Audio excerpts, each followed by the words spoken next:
Sociología de la Libertad. Manifiesto por una civilización democrática. Tomo 3. Escrito por Abdullah Öcalan.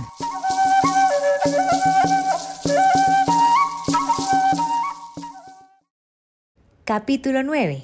Los problemas de la reconstrucción de la modernidad democrática.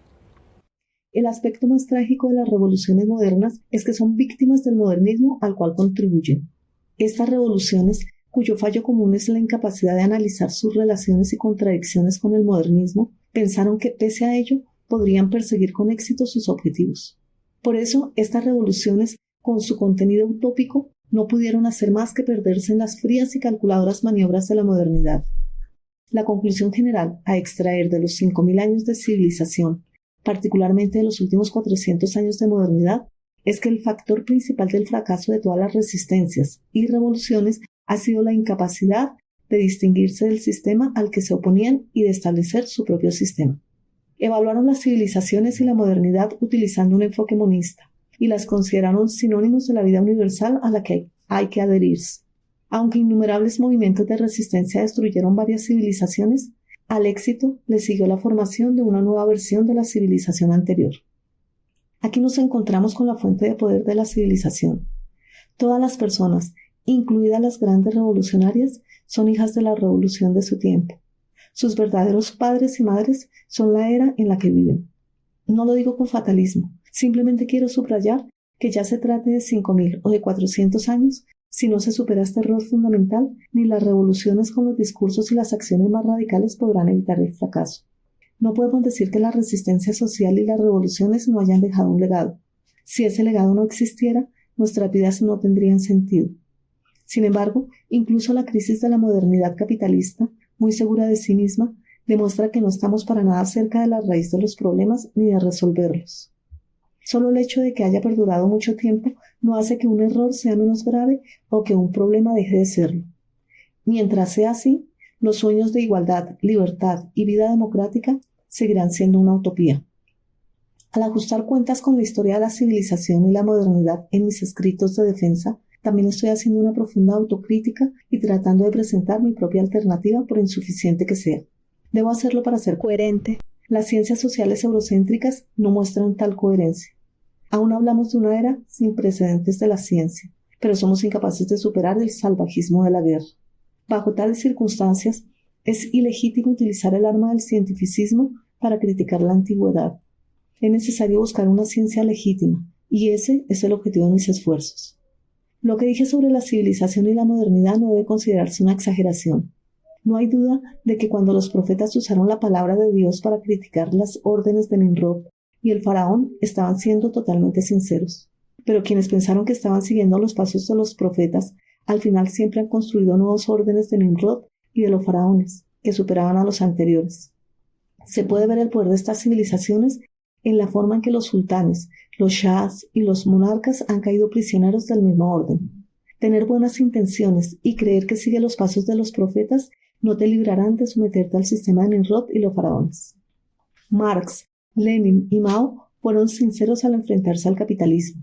De hecho, creyeron totalmente que habían construido el socialismo, pero muy pronto los resultados demostraron que habían construido no era tan diferente del capitalismo. También en este caso influyó la nueva civilización, es decir, la modernidad. Sus evaluaciones superficiales del capital no fueron suficientes para desarrollar el socialismo. Faltaba un análisis de la modernidad. La cosmovisión positivista, en la que estaban profundamente sumergidos, presentaba la modernidad como la forma más sagrada de la realidad. No solo no la criticaron, sino que pensaron que podían perfeccionarla. Las consecuencias son evidentes. El efecto dominó de estos errores históricos significa que incluso los objetivos más nobles y sagrados no pueden escaparse de ser instrumentalizados para servir a las maniobras calculadoras de la civilización y la modernidad. Aunque el posmodernismo fue uno de los primeros movimientos críticos serios que surgieron en respuesta a la insostenibilidad de la modernidad capitalista, este estaba lejos de proporcionar una alternativa. La estructura ecléctica y oscura del posmodernismo no le permitía distinguirse con éxito de la modernidad clásica. Los esfuerzos similares del romanticismo del siglo XIX se detuvieron en la literatura. Las críticas a la modernidad, especialmente las de Federico Nietzsche hacia el final del siglo XIX y las de Michel Foucault en la segunda mitad del siglo XX son de un valor incalculable, pero no consiguieron ir más allá de ser esfuerzos individuales y dar lugar a una corriente moral y política colectiva. Esfuerzos más actuales como los análisis de la civilización y los sistemas modernos llevados a cabo por Fernand Braudel, Immanuel Wallerstein y André Gunder Frank y sus colegas cercanos han tratado el tema de manera más realista y crítica dentro de la totalidad de la sociedad histórica, pero no han ofrecido alternativa alguna.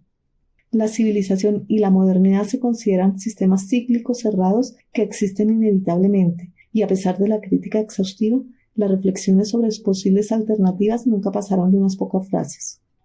Visto así, se entiende por qué Nietzsche se volvió loco, y también la muerte prematura de Foucault, pero no se entiende por qué Fernand Braudel pensó que el socialismo real era una alternativa, ni cómo Immanuel Wallerstein se consternó con los conceptos de igualdad, libertad y democratización, ni por qué André Gunder Frank consideró suficiente un discurso extremadamente general de unidad en la diversidad. Estas deficiencias equivalen a admitir que no están completamente libres de las cadenas de la ciencia eurocéntrica que también han criticado.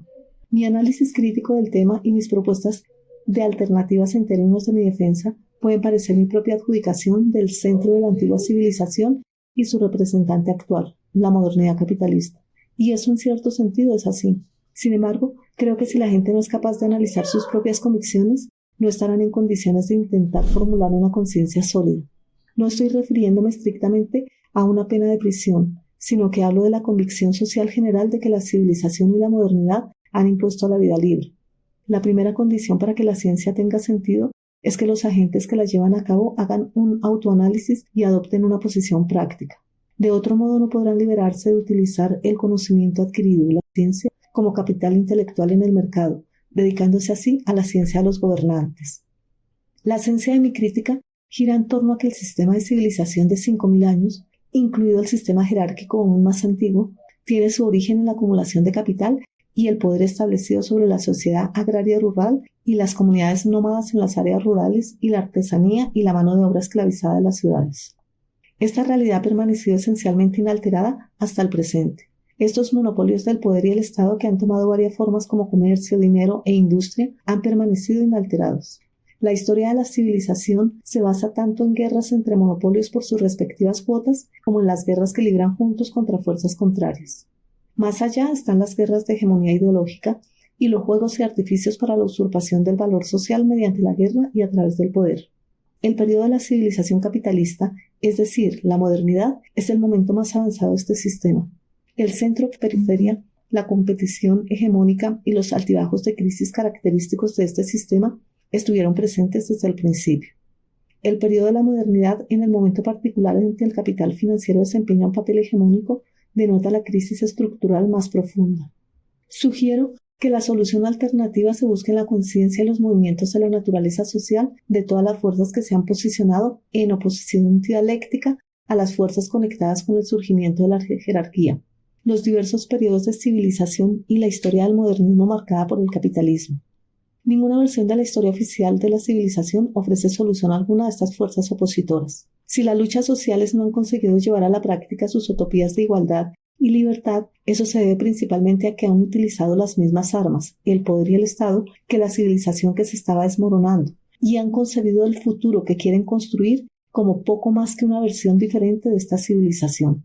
La incapacidad de crear una mentalidad distinta y las estructuras adecuadas a sus propias naturalezas sociales ha hecho que se disuelvan en versiones de su polo opuesto. El flujo de la historia no es un sistema de ciclos repetitivos, pero tampoco se desenvuelve en una progresión lineal. Es el movimiento global de la conciencia y las acciones que se han convertido en un todo y tienen una influencia en la medida en que se han formado mentalidades y movimientos estructurales en sí mismos. Siempre es posible pasar a formar parte de la historia, pasar a ser una de las olas en su fluir. Sin embargo, para hacer eso hay que adquirir una forma estructural con la capacidad y mentalidad necesaria. La historia, en este sentido, tiene un carácter indefectible. Todas las opiniones y acciones que no pudieron desarrollar la capacidad mental y la forma estructural necesaria para ocupar un lugar en la historia deben asumir toda la responsabilidad. Civilización, modernidad y el problema de la crisis. Los sistemas de civilización con estados tienen una estructura que conduce a depresiones económicos. Estas depresiones no son eventos fortuitos que surgen de vez en cuando como consecuencia de cómo se desenvuelven factores internos y externos en el tiempo y el espacio, sino que el propio sistema produce continuamente depresiones que culminan en crisis cuando son extremas. La lógica de la depresión es muy simple. El poder, y más formalmente las clases estatales, se establecen sobre la plusvalía social confiscada. Debido a sus estructuras armadas organizadas, estas clases que se sitúan por encima de la sociedad tienden a crecer constantemente. Sin embargo, la gente que forma el sector obrero de la sociedad apenas se gana la vida y muere prematuramente de diferentes enfermedades y en las guerras, y su población disminuye mucho en comparación con la de las clases estatales. La población de todas las clases del Estado y del poder aumenta porque tiene más capacidad de alimentarse, protegerse y reproducirse. Por su carácter dinástico, los primeros gobernantes y estados favorecían las grandes familias extensas. Esto es lo que implican las políticas de poder. Este estado sistémico de desequilibrio mutuo se traduce en crisis. A medida que las clases estatales crecen y se fortalecen, se establecen sobre la sociedad y usurpan su plusvalía social. Esto hace que entre en juego la insostenibilidad del sistema. A esta situación se le llama periodo de crisis. Hay dos formas de salir de la crisis.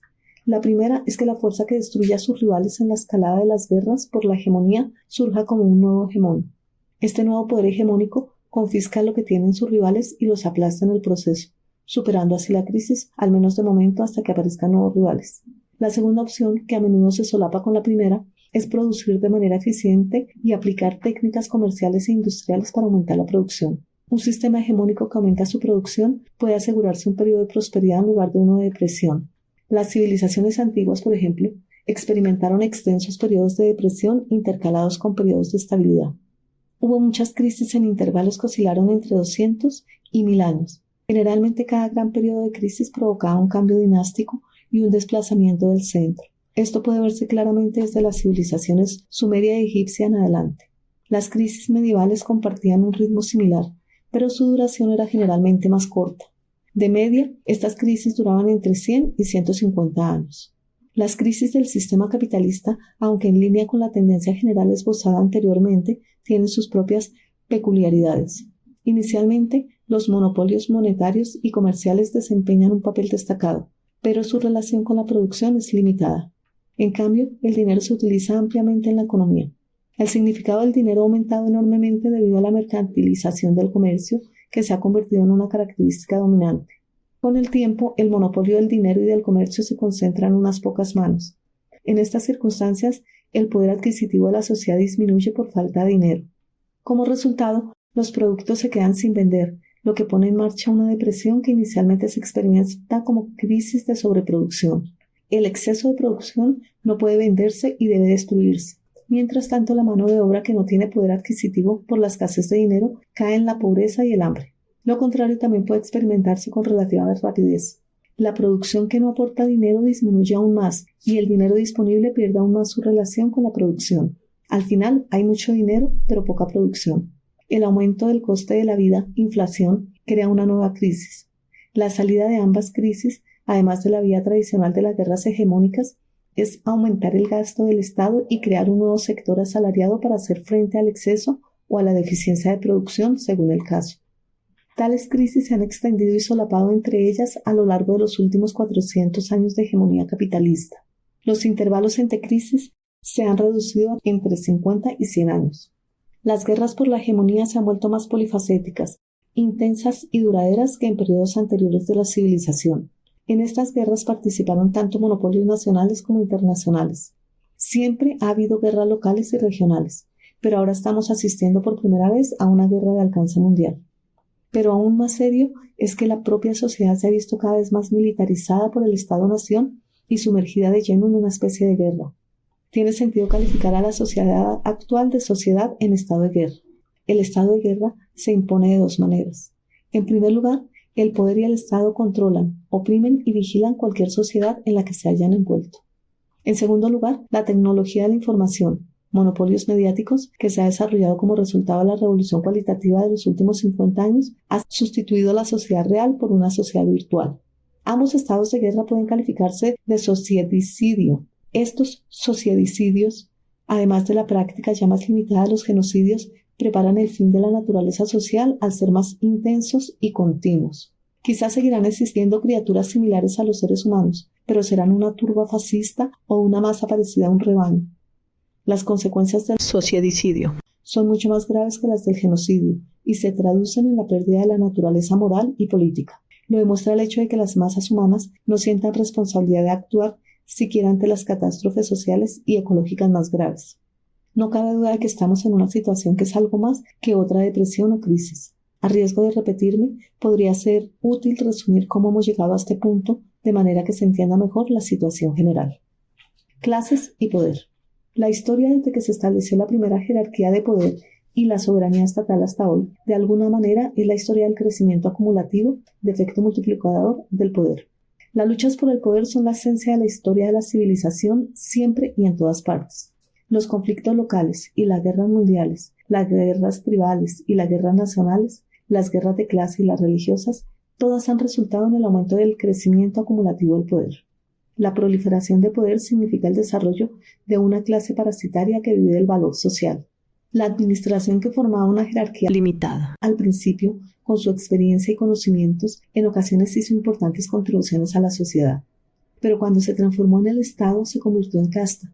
Estos grupos de castas, además de sus características dinásticas, se organizaron como clases privilegiadas, obteniendo ventajas suficientes para considerarse divinos. La antigüedad está llena de reyes dioses y emperadores que exhibían su constante crecimiento de poder y se vanagloriaban de tales conceptos. El poder y las clases del Estado, que se organizaban como la tríada sacerdote, administrador, comandante, aún no eran numerosos. De hecho, constituían una pequeña porción de la población, pero por innumerables ejemplos sabemos que su naturaleza parasitaria rápidamente se convirtió en una pesada carga para la sociedad. Las pirámides, los templos y los estadios ilustran la naturaleza de esta carga. El crecimiento de poder no se detuvo en la Edad Media. La historia está repleta de luchas por el poder que crecían a medida que se extendían a una zona más amplia. Sin duda, la mayor productividad de la sociedad contribuyó a ello. Una amplia clase aristocrática surgió junto con la realeza dinástica. Sin embargo, aún no se podía calificar de clase gobernante cancerosa. El desastre comenzó cuando la clase media, la burguesía y la burocracia comenzaron a ocupar su lugar entre las clases gobernantes, cuando tomaron cargo de la administración de la sociedad, socavando y transformando la monarquía y las estructuras aristocráticas. Sin duda, administraciones anteriores habían sido también desastrosas, pero no estaban en la posición de engullir por completo la sociedad, tanto a nivel cuantitativo como cualitativo. Los sectores monopolistas superiores de la burguesía, junto con una parte importante de la burguesía media y la burocracia, asumieron el poder y se convirtieron en clases estatales, sustituyendo a muchas de las antiguas dinastías y reinos con miles o incluso decenas de miles de nuevas fuerzas dinásticas. Eso se tradujo en miles de reyes pequeños, sustituyendo al rey único de antaño. La combinación de personalidad masculina dominante que se desarrolla en la sociedad sexista y las fuerzas de este nuevo reino significó que la naturaleza social en su conjunto fue conquistada y colonizada por las nuevas fuerzas del poder. Todos los sectores de la sociedad moral y política, pero en particular las mujeres, fueron víctimas de esta colonización interna. La estatalidad de la clase media aún no se ha analizado debido al estrecho parentesco entre las ciencias sociales y esta clase. Para que el Estado tenga sentido a ojos de la sociedad, debe funcionar necesariamente a base de una concentración de experiencia y conocimientos. No es difícil darse cuenta de que un número muy limitado de personas en la administración efectivamente tiene la experiencia y los conocimientos. La burguesía y burocracia, con su grandilocuencia y presentándose como clase estatal administrativa, hacen que el crecimiento canceroso del poder se vuelva inevitable. El poder y el Estado-nación, que denotan la integración de monopolios de explotación económica y hegemonía ideológica en el aparato de poder, se convirtieron en el todo, reduciendo a la sociedad a la nada en el proceso. Esta es la esencia de lo que llamamos crisis de poder. El sistema capitalista es la fuerza que induce esta crisis. La clase media monstruosamente ampliada y los monopolios de capital y las redes capitalistas que no tienen ninguna inhibición a la hora de utilizar la economía para su propio crecimiento solo pueden sobrevivir si el poder adopta la forma de Estado-nación. A esto se le llama bloqueo existencial. Por tanto, la llegada al poder denota en realidad la situación más allá de la crisis. El Estado. La sociedad moral y política, el estado normal de la naturaleza social, está siendo despojada de sus características fundamentales de una forma sin precedentes. El Estado se desarrolló en contraposición a la sociedad moral y política durante toda la época de la Antigüedad y la Edad Media. Con la aparición de la modernidad capitalista, esta sociedad se ha visto obligada a ceder su lugar al número infinitamente creciente de artículos de la ley positiva y de la administración estatal. Con la modernidad, las cualidades morales y políticas de la sociedad han sido sustituidas por un rebaño de individuos inconsecuentes y que se comportan como hormigas. Esa es la ciudadanía. Al contrario de lo que se cree, el llamado ciudadano moderno carente de moral y preocupaciones políticas es el individuo más débil de todos los tiempos. El vínculo del individuo con la sociedad se limita a su esposa, sobre la cual ejerce un poder imperial. En realidad, este individuo es un ser sin carácter que ha sido asimilado al poder y a la autoridad estatal de una forma inimaginable en tiempos del faraón. Más concretamente, en respuesta a la hegemonía física, ideológica y a las prácticas informáticas y técnicas relacionadas, el ciudadano no solo se ha rendido al orden monopolístico, sino que también se ha convertido voluntariamente en un fascista incondicional. A esto me refiero cuando hablo de crisis de personalidad. La naturaleza social no puede consistir en tales personalidades porque su tejido principal es moral y político por naturaleza, y estas cualidades no pueden encontrarse en una personalidad así. Con estas personalidades los estados pueden progresar, pero estas no pueden sostener una sociedad. De hecho, este tipo de personalidad es la negación de la sociedad. Como el Estado no puede existir sin sociedad, de nuevo tenemos una situación donde el Estado y la sociedad están experimentando crisis entrelazadas. El individualismo capitalista que creó la personalidad sin carácter no es más que una proyección de la crisis tanto de la sociedad como del Estado. Ni el capital, ni los monopolios de poder, ni tampoco la administración del Estado-nación, la forma unificada del Estado, son posibles si la sociedad y el individuo no se degradan de esta manera. La crisis social denota algo más que una crisis estructural. Cualquier estructura puede sustituirse por otra nueva, pero la pérdida de las cualidades fundamentales de la sociedad no es algo que pueda abordarse fácilmente mediante una reestructuración. Eso requeriría reconstruir la sociedad moral y política, y es ahí donde reside la dificultad. La ciudad. La urbanización es el otro elemento de la modernidad más afectado por la crisis. La sociedad urbana se desarrolló en unidad dialéctica con la sociedad rural agraria y desempeñó un importante rol en el desarrollo de la racionalidad y la industria en un punto en que el conflicto medioambiental aún no se había desarrollado. El papel de la ciudad quedó distorsionado por el proceso de formación estatal. Una vez transformada en la base de la clase dominante, la ciudad adoptó una estructura y mentalidad que demostraron ser perjudiciales para la sociedad agraria y rural y la ecología a medida que avanzaba la historia. Una vez que las clases manufactureras y mercantiles llegaron a tener una posición central, la ciudad empezó a actuar en contra de la sociedad. Las funciones negativas de la ciudad eran limitadas durante la Antigüedad y la Edad Media, pero aumentaron extremadamente con la modernidad. El crecimiento canceroso de las ciudades con la aparición de la revolución industrial las convirtió en centros de destrucción de la sociedad tradicional. La ciudad industrial no es en absoluto una ciudad, sino que es urbanización sin ciudad y ciudades que dejan de ser ciudades. Por no mencionar que las ciudades con millones de personas e incluso ciudades con cientos de miles de personas van en contra de la lógica urbana sensata. No debería haber ciudades con poblaciones de millones de personas. Sí que podría haber ciudades con una suma de población que llegue al millón. Una ciudad con una población de 5 millones, de hecho, podría constituir al menos 50 ciudades distintas. Ese es el rasgo destructivo para la sociedad que tienen las ciudades. Ni las sociedades normales ni el medio ambiente pueden esperar a sostener ciudades así. La justificación de la explosión de estas ciudades versa en la colonización de la sociedad no capitalista, la proliferación del poder y el ascenso de la clase media a posiciones de poder. Los tres acontecimientos se dieron mediante la eliminación de la sociedad moral y política. No solo eliminaron la sociedad agraria rural y las comunidades migrantes, sino también la cultura material e inmaterial de los segmentos tradicionales en las ciudades que tenían una función positiva, entre ellos artistas, artesanía, intelectuales y otras profesiones. La transición de la sociedad de ciudad a la ciudad de masas tuvo lugar con el traslado hacia las afueras de las ciudades desde las áreas rurales, volviéndose algo similar a las colonias estrechamente controladas en el proceso.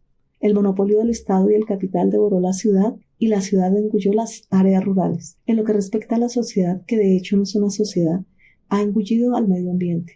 Como ya no hay sociedad rural, ni medio ambiente, ni tampoco mano de obra de la ciudad tradicional o intelectuales para sostener la ciudad, la situación vuelve a estar más allá de la crisis. Como una catástrofe medioambiental, un real está estrechamente asociado a esta ciudad cancerosa. Diferentes disciplinas científicas han concluido que tener un número de ciudades que una región o incluso un país no puede sostener asesta golpes mortales al equilibrio ecológico del planeta.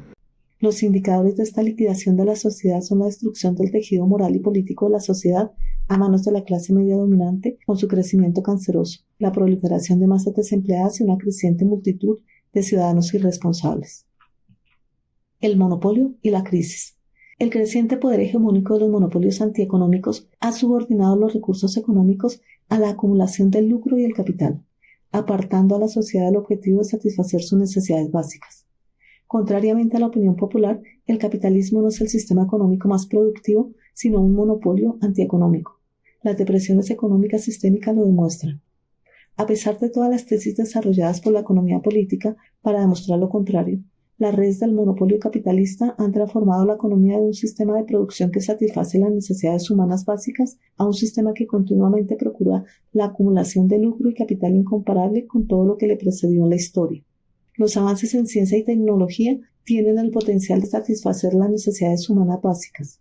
Una administración económica correcta, combinada con la ciencia y tecnología existentes, podría satisfacer estas necesidades. Pero como esto pondría en peligro la acumulación de lucro y capital, los monopolios bloquearían cualquier intento de hacer que esa posibilidad fuera una realidad, lo que necesariamente convierte a estos monopolios en organismos antieconómicos. Como resultado, deberíamos anticipar una depresión sistémica y estructural. Para aliviar la depresión económica y las crisis que continuamente se manifiestan en mayor o menor grado por exceso o defecto de producción reflejadas en niveles de desempleo sin precedentes, rara vez se mencionan los relatos históricos a personas esclavizadas o siervas sin empleo, pobreza, hambre, guerras y conflictos. Las herramientas tradicionales utilizadas para encontrar soluciones se aumentan y amplían para construir una especie de régimen de crisis.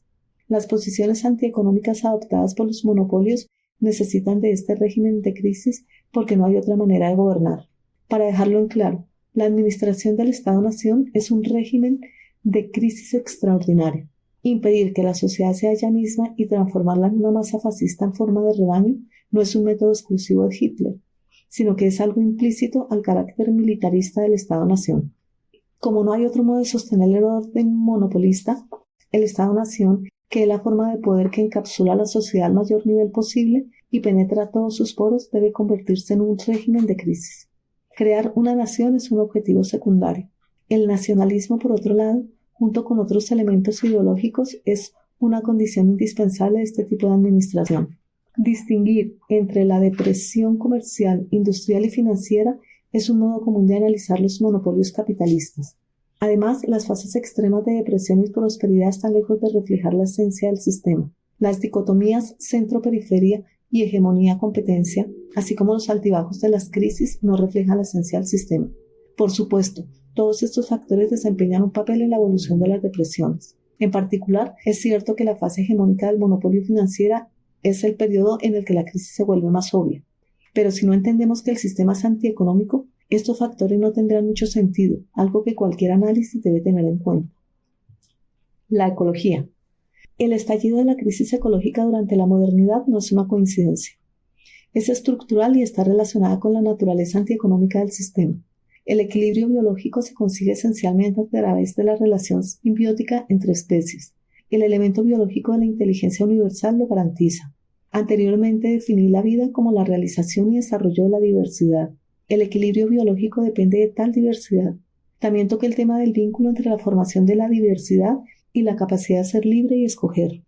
El micromundo, las partículas más pequeñas, paquetes de energía y materia, y el macromundo, islas de materia y energía astronómicamente grandes, funcionan en un sistema de equilibrio similar.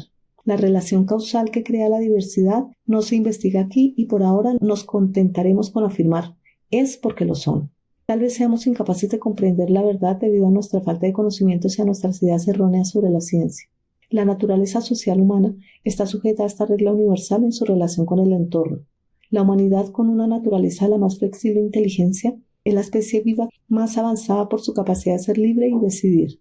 Esto choca con los intereses de los monopolios antieconómicos del capitalismo, que transmutan esta relación simbiótica en una relación de soberanía máxima, poder y dominación dentro de la sociedad, a la vez que transforman los lazos ecológicos en dominación y colonización de la naturaleza. Como en el caso de la alga asesina u otra especie similar, domina el medio ambiente y toda la sociedad en su integridad, superándolos en última instancia. Se convierte en una entidad gigante, un leviatán. Un sistema basado exclusivamente en la acumulación de lucro y capital no puede actuar de otro modo. Si actúa en sentido contrario y se basa en una relación simbiótica, entonces se rompe la ley del beneficio, lo que obligaría a transformar el sistema. Contrariamente a la creencia popular, la naturaleza o medio ambiente es un equilibrio y tiene su propio sistema de lógica. La idea de estar a merced de fuerzas ciegas es errónea. Lo que ha roto esta sostenibilidad es el sistema de civilización, o más concretamente, la modernidad monopolista dominante de hoy en día. El crecimiento canceroso de la clase media, que se ha convertido en el poder dominante, y el similar crecimiento canceroso de sus principales cuarteles generales, las ciudades, así como un mundo bajo la influencia de los estados-nación, son las causas reales de la destrucción medioambiental.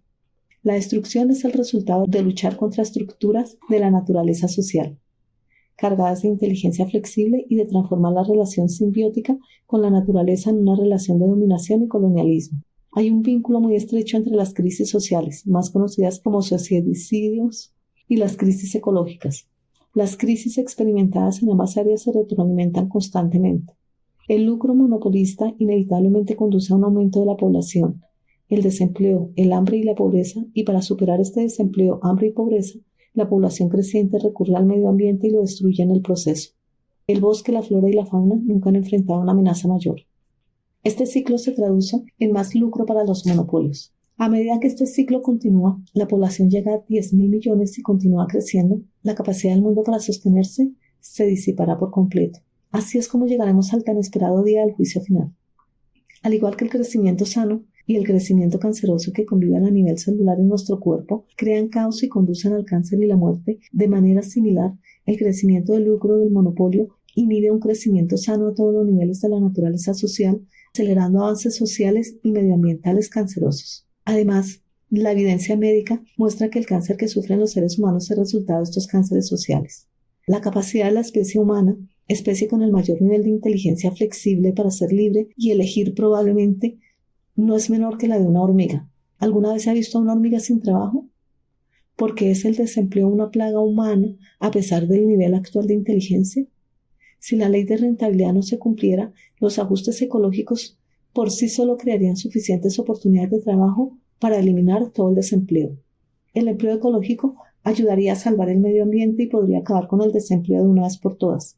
Hay cientos de campos de empleo similares, pero como no se ajustan a la ley de la rentabilidad máxima, no se consideran opciones. La relación entre el sistema y la estabilidad ecológica es problemática e insostenible. La ideología. El liberalismo, la ideología hegemónica del sistema, no puede producir soluciones ni en su forma clásica ni en sus nuevas formas. El liberalismo, una palabra relacionada con la libertad, es un concepto relativo. Lo que la libertad es para una persona o grupo, significa esclavitud para quienes se encuentran en el polo opuesto. Los dioses reyes de la antigüedad, que gozaban de libertad prácticamente ilimitada, crearon su opuesto, la clase esclava. La esclavización de grandes masas de campesinado y servidumbre posibilitó la libertad de la aristocracia medieval. El liberalismo burgués de la nueva era está estrechamente entrelazado con la esclavitud del salario mínimo del proletariado, semiproletariado y otra mano de obra que son la nueva esclavitud.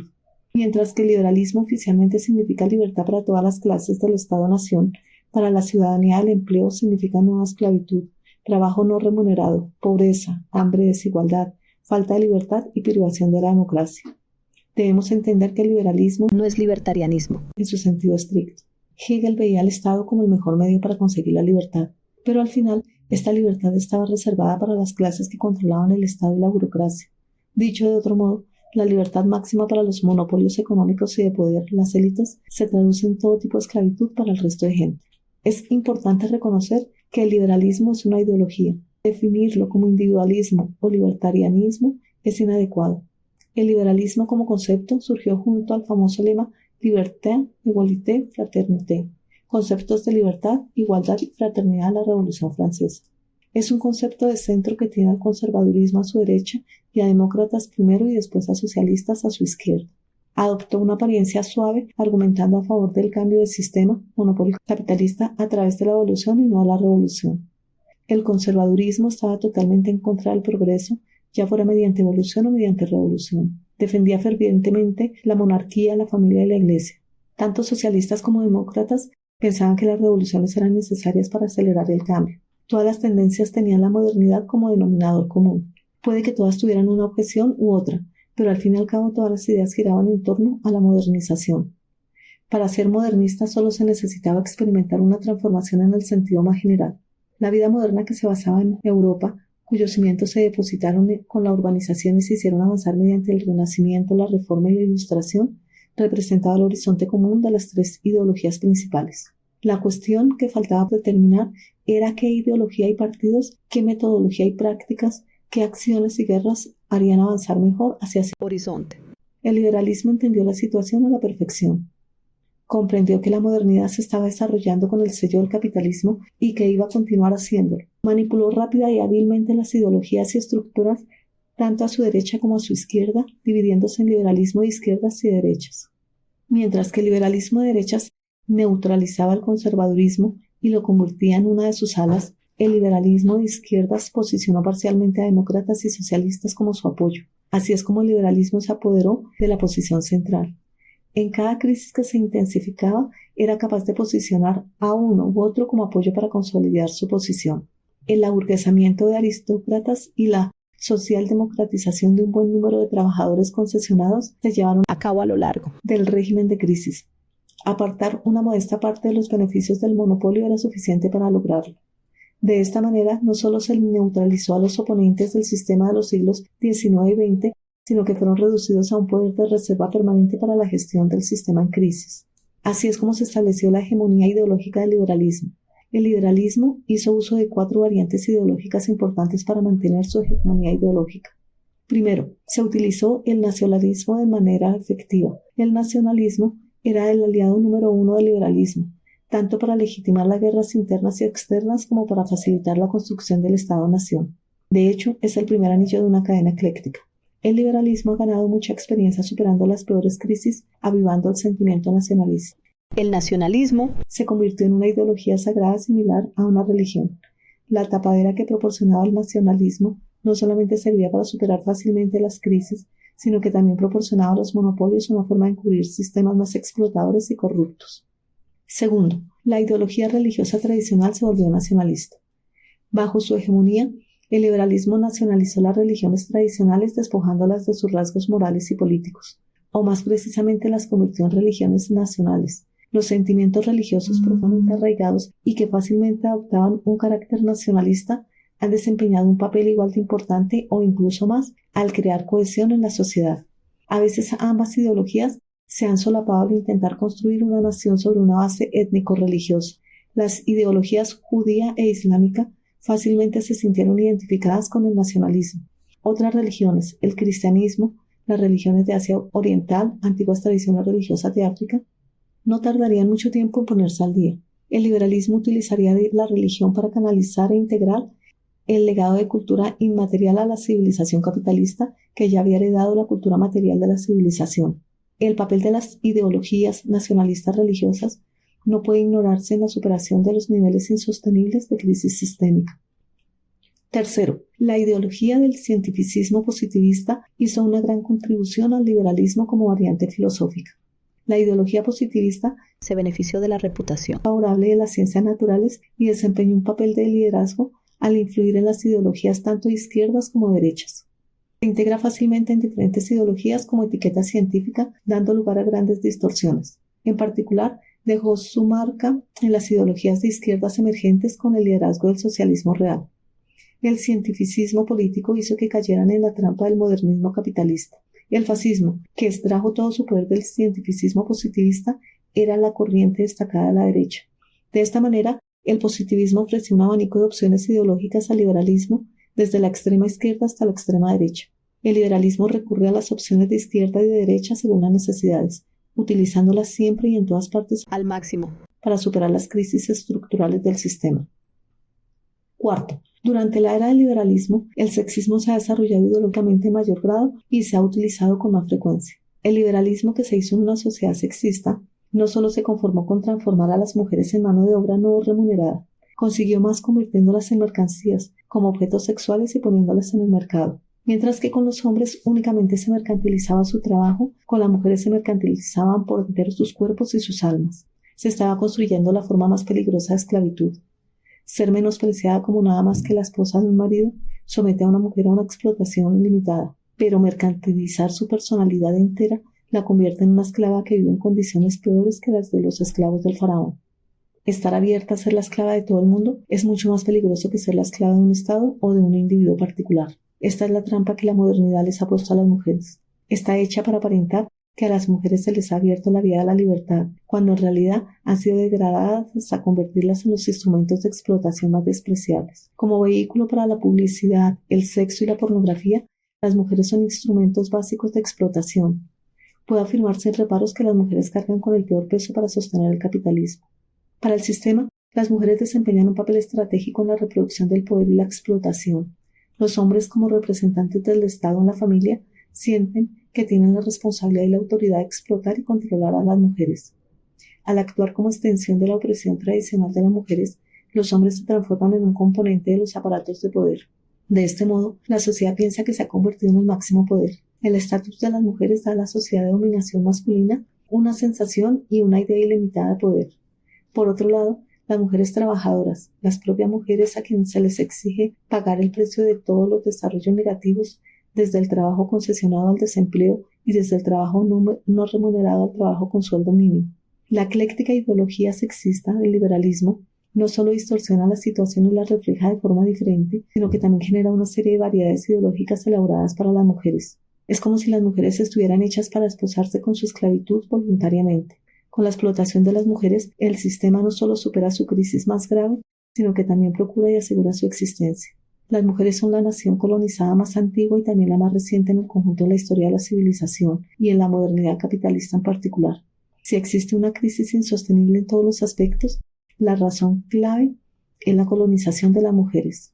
El sistema capitalista mundial actual, bajo la hegemonía de los monopolios financieros mundiales, experimenta no solo la depresión sistémica general, sino también las crisis específicas de las finanzas. La depresión sistémica general, porque es antieconómica, se solapa con las crisis específicas del área de las finanzas, dinero desvinculado del oro, incluso del propio dólar, que se representa a través de diversos argumentos virtuales como bonos y acciones que se encuentran en su punto más débil de la historia. El sistema por lo general ha superado sus depresiones de dos maneras. La primera, reproduciendo continuamente su poder y expandiendo el aparato represivo del Estado-Nación, todo tipo de guerras, prisiones, hospitales psiquiátricos, cámaras de tortura y guetos, acompañado del genocidio y del sociedicidio más peligroso, o mediante los aparatos de la hegemonía ideológica liberal que se desarrollan continuamente integrando nuevos factores. El liberalismo es el núcleo ideológico que recoge el nacionalismo, el religionismo, el cientificismo y el sexismo. Sus herramientas son las escuelas, los cuarteles, los lugares de culto, los medios, las universidades y más recientemente las plataformas de Internet. También podríamos añadir las artes que han sido convertidas en industria cultural. Toda persona científica estaría de acuerdo en que ambos enfoques son maneras en cómo se desarrolla un régimen de crisis y de encontrar solución. Las depresiones y las crisis no se pueden superar como se hacía en el pasado. Al contrario, las depresiones y las crisis que una vez fueron excepcionales se han generalizado y estabilizado, mientras que los periodos normales se han convertido en excepción. Aunque los elementos de las crisis se encuentran en la base de los sistemas de civilización, la sociedad humana nunca había sido testigo de una crisis tan grave. Las sociedades, si sobreviven, no pueden soportar este tipo de régimen de crisis durante mucho tiempo. O bien entrarán en decadencia y se desintegrarán, o bien resistirán y desarrollarán nuevos sistemas superando así la crisis. Nos encontramos en este periodo.